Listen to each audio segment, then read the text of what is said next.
I never believed people who said the forest had its own rules until I broke one. Last October, my best friend Ethan and I booked a campsite deep inside a national forest. It was called Site 12, tucked away farther than the other campsites. The ranger handed us the permit, paused for a second, and said, "If you hear someone whistling after dark, don't answer." We laughed, assuming he was trying to scare tourists, and by sunset, we had forgotten he ever said it. The campground was unusually quiet. There were no kids, no generators, not even insects, just our campfire and miles of black pine trees. Around 11 p.m., while we were packing away dinner, we heard it. 3 soft whistles, clear and slow, coming from somewhere in the woods. Ethan smiled nervously and said it was probably another camper. I nodded, but something felt wrong because whoever was out there wasn't using a flashlight, and there wasn't a single light moving between the trees. A minute later, the whistle came again, closer this time. We zipped ourselves into the tent around midnight, trying to ignore it, but neither of us could sleep. Then came the footsteps. Crunch, crunch, crunch. Someone was walking around our tent. They weren't stumbling or searching, just circling us slowly. One lap, then another, then another. Ethan whispered and asked if he should tell them to leave, but before I could answer, the footsteps stopped right beside my head. There was complete silence, and then a hand pressed gently against the tent. 5 fingers were perfectly outlined by the moonlight shining through the fabric. It stayed there for several seconds before slowly sliding away. I reached for the zipper, but Ethan grabbed my arm and warned me not to. The footsteps disappeared, and we waited almost 10 minutes in total silence.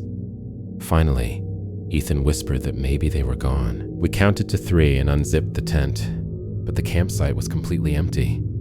There was no flashlight, no person, and no sound. Then my light landed on the ground, revealing fresh boot prints that circled the tent over and over. None of them led into the forest. They simply stopped, as if whoever made them had vanished. A cold feeling hit my stomach, and I told Ethan we were leaving. Our truck was only 20 yards away, but halfway there, Ethan suddenly froze and realized his keys were gone. He checked every pocket while we searched the ground with our flashlights, finding nothing. Then I looked back toward the tent. The keys were sitting directly in front of the entrance, neatly placed. Neither of us had gone back, and neither of us had enough time. Someone had moved them. The whistle echoed again, this time behind us. We spun around, but saw nothing. Then another whistle sounded to our left, and another to our right, using the exact same 3 notes, as if multiple people were surrounding us in the dark. We ran, not toward the truck, but toward the ranger station almost half a mile away. The whistles followed us the entire way, never closer and never farther, always just behind the trees. The ranger opened the door before we even knocked, and after taking one look at us, he locked it immediately. After we caught our breath, he quietly asked if we whistled back. We both shook our heads, and he looked relieved, whispering a single word: "Good." The next morning, 3 rangers escorted us back to Site 12. The tent was still standing, and everything inside was untouched, except for the outside fabric. Someone had carved dozens of shallow scratches into it, not random cuts, but letters repeated over and over that spelled "come out." The ranger stared at the tent for a long moment before cutting it down himself. As we packed the truck, I finally asked him who had been outside. He didn't answer immediately, looking toward the trees before quietly stating that we were the 3rd group this year. A week later, I received an email from campground management that apologized for the incident and included a full refund. At the bottom was an updated campground map. Every campsite was still there.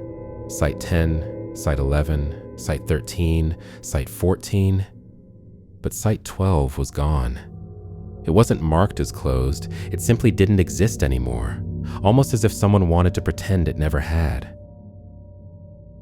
The reason I bought a trail camera was simple. Something kept stealing food from my campsite. I had assumed it was just a raccoon, but after seeing what the camera actually captured, I swore I would never camp alone again. Last fall, I drove into a remote section of a national forest I'd visited for years. There was no phone signal and no nearby campers, just miles of empty hiking trails. Before going to sleep, I strapped my trail camera to a tree facing my tent. Since it only activated when something moved, I figured I would finally catch the animal that was stealing my food. Around 2 a.m., I woke to the unmistakable sound of a zipper, but it wasn't coming from my tent. It was something outside. I grabbed my flashlight and listened closely, but there was absolutely nothing. The forest was completely silent. When I finally looked outside, my cooler was still there, and there were no footprints or animals in sight. I convinced myself I had simply imagined it and went back to sleep. The next morning, however, I found my food bag lying 20 feet away, completely empty. There wasn't a single bite mark on it, and whoever had opened it had meticulously untied every knot, proving this was definitely not the work of an animal. Remembering the trail camera, I smiled, pulled out the memory card, and whispered, "Let's see who you are."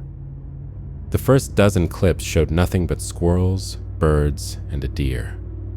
Then came the video recorded at 2:13 a.m. The camera had detected movement, but nothing entered the frame for almost 30 seconds.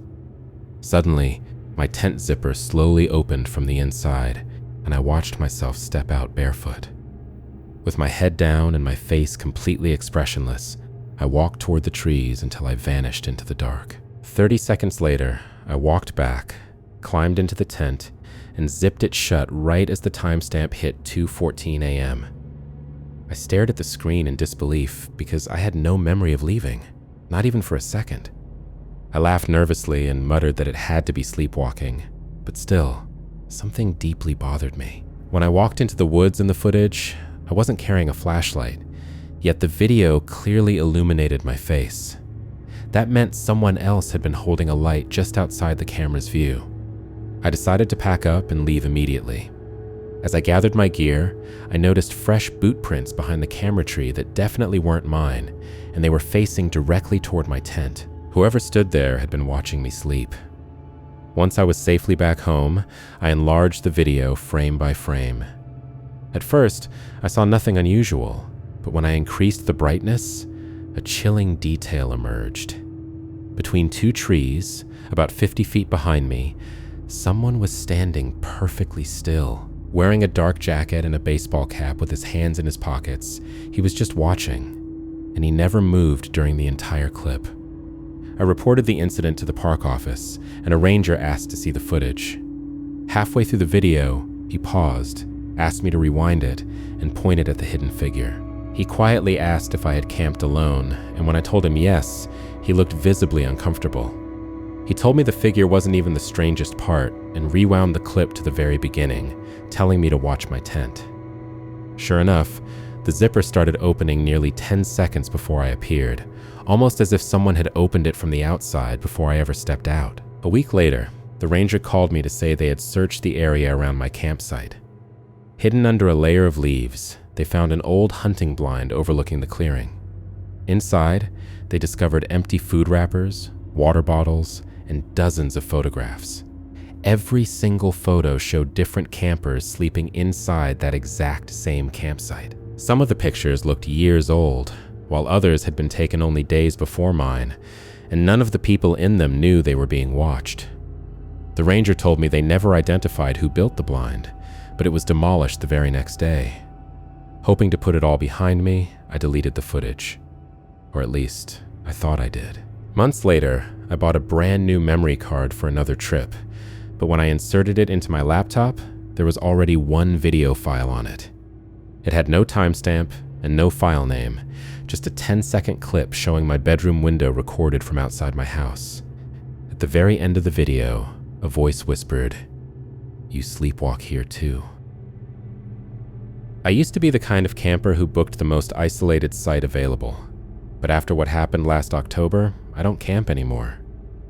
It all started with a reservation for Site 27, a small clearing tucked away nearly 2 miles from the campground entrance. When I arrived around sunset, something immediately felt off. A subtle heat was still radiating from the ash in the fire pit, indicating someone had been there recently. There were fresh boot prints in the dirt, crushed soda cans beside a log, and a coffee mug sitting right there on the picnic table. When I checked the reservation tag, my name was on it, so no one else should have been there. I waited nearly 30 minutes, convincing myself another camper had just wandered off on a hike, but nobody came back, and eventually I decided to set up my tent. Around midnight, I was shocked awake by the sound of footsteps coming from somewhere beyond the trees, a disturbing crunch, crunch, crunch that circled the campsite before stopping. Steeling myself, I unzipped the tent just enough to peer outside. Nothing. But when I swept my flashlight across the clearing, I froze. The coffee mug was gone, and I knew I hadn't moved it. The next morning, I packed up and drove to the ranger station to ask if someone else had been assigned my site. The ranger frowned, checked his computer for Site 27, and confirmed I was the only reservation. When I mentioned the warm fire pit and the mug, he looked confused and told me that nobody had been out there since last weekend. Against my better judgment, I returned that evening, convincing myself it was just a wanderer passing through. Before dark, I decided to set a simple trap. I placed my metal camping mug upside down in the very center of the picnic table, knowing that if anyone entered the campsite, I'd know. At 1:17 a.m., the footsteps returned, and this time, they stopped directly outside my tent. I held my breath, terrified, waiting for a zipper or a voice, but there was only silence. Then came a single, sharp, metallic sound. Clink. It was the unmistakable noise of someone setting something on the picnic table. I listened as the footsteps faded back into the forest, but I didn't sleep a wink for the rest of the night. At sunrise, I stepped outside and found that my mug wasn't upside down anymore. It was sitting upright, filled to the brim with fresh black coffee, and steam was still rising from the surface. I packed my things and left immediately. Back at the ranger station, I told him everything, and instead of laughing, he became unusually quiet and asked me what kind of mug it was. When I told him it was green enamel, he stared at me for several seconds without saying a word, then walked into the back office. When he returned, he placed an old photograph on the counter showing 2 campers standing beside Site 27. My heart stopped. One of them was holding the exact same green enamel mug. The photo was dated October 1998, nearly 30 years earlier. When I asked what happened to them, the ranger sighed and said they disappeared, and that search teams found their tents, their truck, and their food, but they were never found. I laughed nervously and insisted it was a coincidence, but he only told me that it got stranger. He opened a storage cabinet and pulled out a cardboard box filled with decades of abandoned items recovered from Site 27 over the years. Flashlights, camping knives, fishing rods, and several enamel mugs, each tagged with a missing person's name. I drove home that afternoon, wanting to never hear about Site 27 again. But 3 days later, when I went to unpack my camping gear, I found a folded note inside my backpack.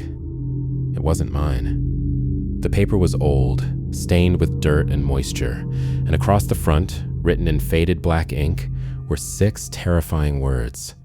Thanks for the coffee. See you again. I never brought coffee with me, and I never made coffee, but I knew who did. I crumpled the note and threw it away, but a week later, when I opened my backpack, it was there, sitting in the exact same spot.